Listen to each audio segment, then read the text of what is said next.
Jardin.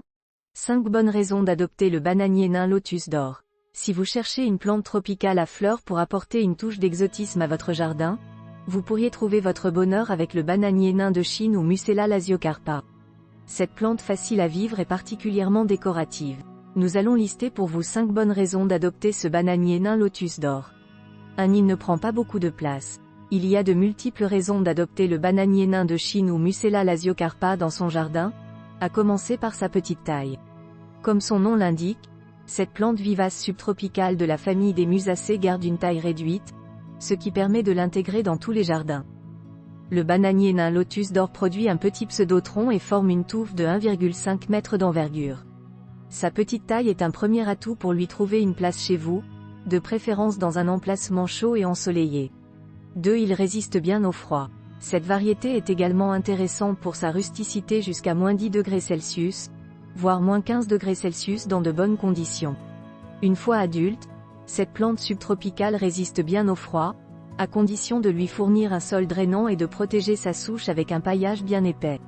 Cette variété originaire de la région du Yunnan en Chine est parfois surnommée bananier des neiges. Dans sa région d'origine, il est aujourd'hui encore cultivé jusqu'à 2800 mètres d'altitude.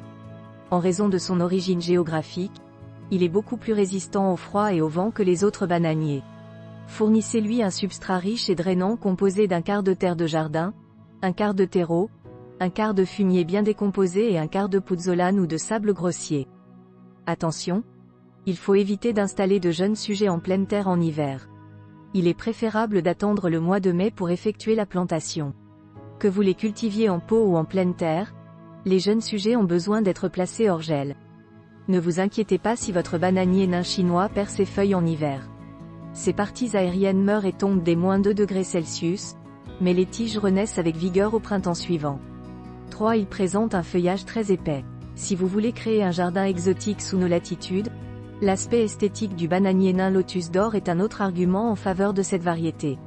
Cette plante herbacée vivace possède un feuillage semi-persistant qui ressemble à celui du bananier, qui est une plante cousine du genre Musa. Son pseudotron ou stipe porte une couronne de feuilles de grande taille d'un beau vert bleuté.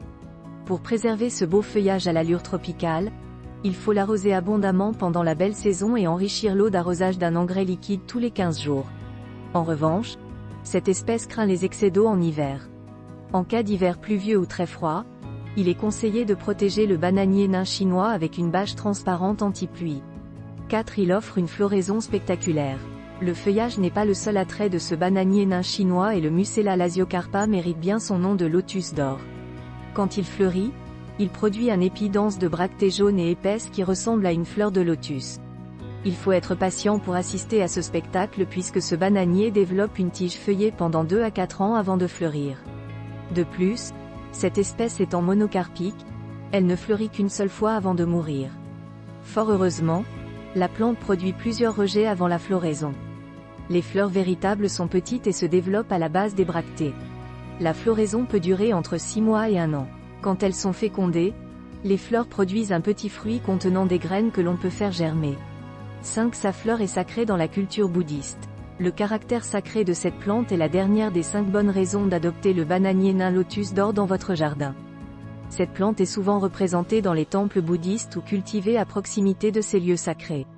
En effet, dans la culture bouddhiste, la fleur de lotus est un symbole de purification, de réincarnation et de renaissance. La croissance de cette fleur qui pousse dans l'eau boueuse et s'élève pour atteindre la lumière est aussi considérée comme un symbole d'illumination spirituelle et d'expansion de l'âme. Dans le bouddhisme chinois en particulier, la fleur de lotus est sacrée car elle est le siège du Bouddha.